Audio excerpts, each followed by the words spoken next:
Kalau kita membandingkan dengan Malaysia, tidak mudahnya petani Malaysia untuk di Malaysia ketika kita mau nanam kelapa sawit, mau tidak mau harus membeli bibit yang di bawah lisensi Velda. Jadi kembali lagi, tantangan terbesar masyarakat petani kelapa sawit Indonesia yang melek terhadap metode seperti itu juga masih sangat terbatas. Ini ada beberapa wilayah untuk mengurus izinnya aja susah mengurus izin. Kerjanya memang pada suatu misalnya aja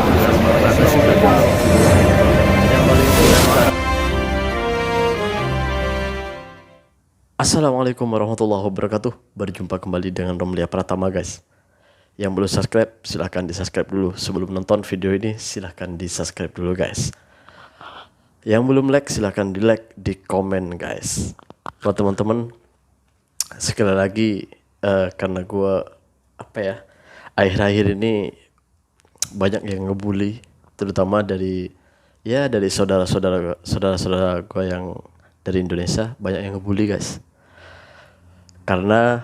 Dikarenakan gue tuh katanya sih gue tuh menjelek-jelekan negara gue, katanya negara Indonesia, padahal enggak, guys. Hanya saja gue tuh lagi mengkritik negaraku tercinta agar ke depan semakin baik dan semakin maju. Setidaknya ya mengejar Malaysia, yang sekarang Malaysia sudah berada di depan kita, melaju yang kemajuan yang sangat pesat di Malaysia, mudah-mudahan diikuti oleh Indonesia. Kita harus maju sama-sama. Nusantara harus maju sama-sama. Biar rakyat Nusantara makmur semuanya. Amin ya rabbal alamin. Kali ini gue akan membahas sebuah ini sekali lagi bukan perbandingan ya. Hanya ini ya mungkin ini sebagai kritikan juga sih untuk pemerintah Indonesia agar segera memperbaiki dan melihat bahwa sawit kita itu jauh lebih bagus dibanding Malaysia. Jauh lebih bagus Malaysia lah gitu daripada Indonesia. Intinya Indonesia itu produktivitasnya tuh rendah dibanding Malaysia, sedangkan Malaysia itu tinggi melejit, guys, gitu. Kenapa alasannya? Dan ini penjelasannya, guys. Ini pakar dari kelapa sawit tersebut. Ini penjelasannya, guys. Indonesia, assalamualaikum warahmatullahi wabarakatuh. Waalaikumsalam. Lama tidak di studio, akhirnya saya di studio menjawab pertanyaan seorang mahasiswa yang cukup menggelitik sebenarnya, dan mungkin beliaunya ataupun adik ini lagi mau menulis sebuah tulisan tentang kelapa sawit di Indonesia. Pertanyaan sangat simpel sebenarnya, Pak Pendi, masalah apa saja sih yang mungkin di kelapa sawit Indonesia sehingga produktivitasnya rendah? Kalau kita membandingkan dengan Malaysia, kok produktivitasnya lebih besar Malaysia? Sementara kita adalah negara dengan luas terbesar kelapa sawit di dunia. Maka di malam hari yang berbahagia, izinkanlah The Brondol menjawab pertanyaan tersebut, dan semoga tidak ada yang baper dengan apa yang saya sampaikan. Dan ini adalah apa yang menjadi argumen The Brondol untuk menjawab pertanyaan ini. Yang pertama adalah produktivitas kelapa sawit Indonesia itu menjadi sebuah tantangan yang besar. Yang pertama adalah masalah tenaga ahli. Ketidaktersedianya tenaga ahli di beberapa wilayah ini akan menjadi masalah yang besar. Sementara Indonesia adalah negara yang terbesar sebagai terluas memiliki perkebunan kelapa sawit Indonesia dan tidak ada tenaga ahlinya. Dalam hal ini adalah bahwa rata-rata penyuluh pertanian yang ada di Indonesia adalah pertanian hortikultura, bukan penyuluh perkebunan bidang kelapa sawit. Sementara masyarakat kita yang bergerak di bidang kelapa sawit adalah sangat banyak sekali. Hal ini adalah memunculkan tenaga ahli yang kurang ini, maka muncullah mitos-mitos di dalam masyarakat kita. Salah satu mitosnya adalah penggunaan pupuk ini, maka akan pupuk ini, dan mitosnya itu rata-rata adalah tidak benar. Sebagai contoh, penggunaan urea pada gambut ini yang masih gara-gara tidak ada tenaga ahli yang menjelaskan, menerangkan ini, maka mitosnya kan banyak sekali. Dan banyak juga mitos yang tersebar di masyarakat. Salah satunya ini adalah tentang nitrogen dan boron misalnya. Oh, kalau pelepah tidak mekar maka dikasih boron, tapi tidak memberikan nitrogen, fosfor, dan kalium. Ini juga masalah yang menjadi masalah yang besar. Ini salah satu contoh mitosnya. Kemudian informasi base manajemen praktis kelapa sawit sangat susah sekali mengakses itu, dan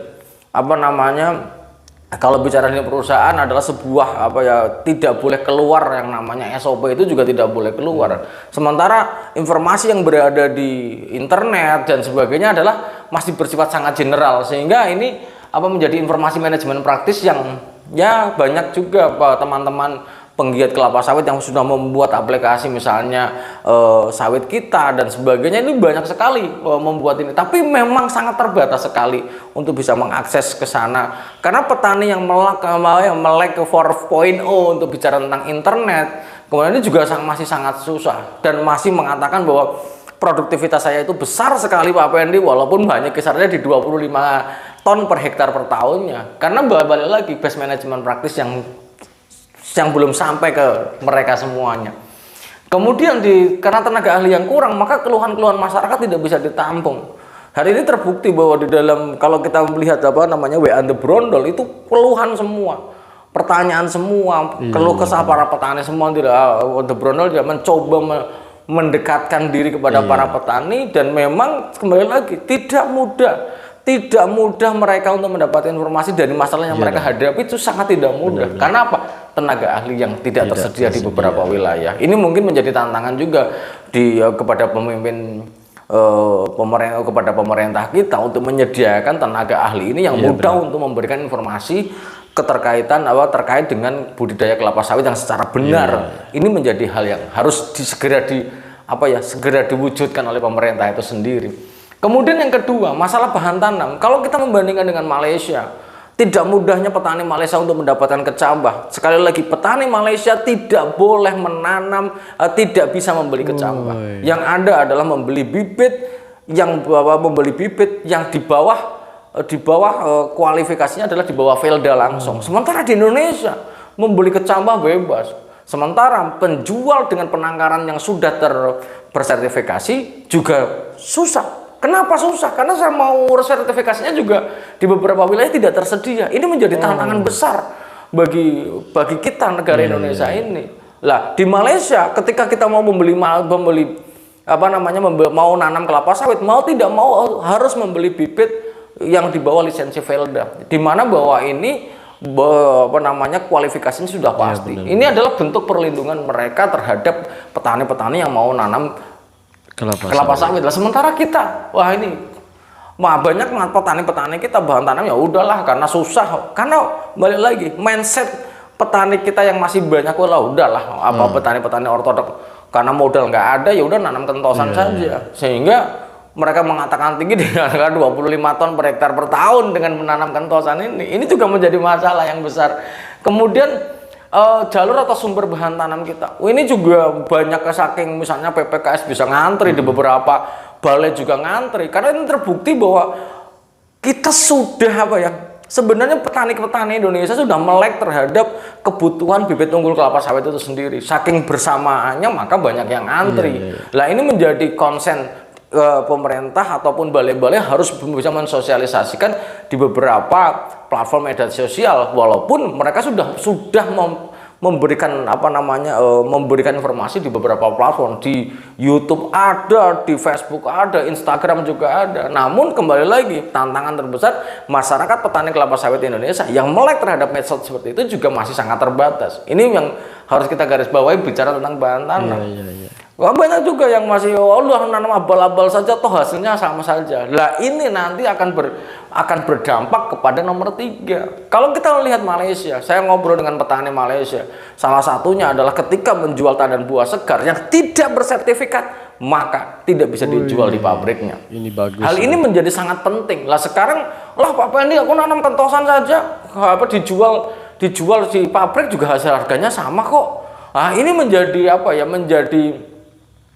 menjadi PR penting bagi kita, mungkin bagi pelaku di dunia perkelapa sawitan, karena bahwa harga jual TBS ini akan menjadi sangat penting. Ketika bersertifikat memiliki harga tinggi, maka yang abal-abal juga mesti akan berlari menanam bersertifikat. Sebagai contoh, saya ngobrol dengan salah seorang petani Malaysia yang punya hampir 300 hektar di sana. Salah satunya, ketika digrading di pabrik saja, sebuah kelompok tani yang menghasilkan ada duranya, maka kelompok taninya akan di blacklist, akan dihentikan dulu, di hold dulu, tidak boleh menyerahkan ini ketika duranya sekian persen. Kenapa? Karena ini sangat penting. Sekali lagi lah, sementara di masyarakat kita di Indonesia tercinta kita ini namanya dura menjadi wah ya yang penting berat Pak Pendi, yang penting berat. Benar, yang penting berat. Tapi kalau kita apple to apple ya antara bibit bersertifikat dalam hal ini Tenera dibandingkan dengan Dura, produktivitas per ton per hektar per tahunnya besar mana, ya jelas besar Tenera. Kenapa? Kalau apple to apple dari tandan buah segar TBS perbanding TBS, mungkin Dura akan besar, akan berat nih, besar produksinya secara satu janjang. Sementara dalam sebuah luasan, seberapa banyak yang terbentuk Dura ini?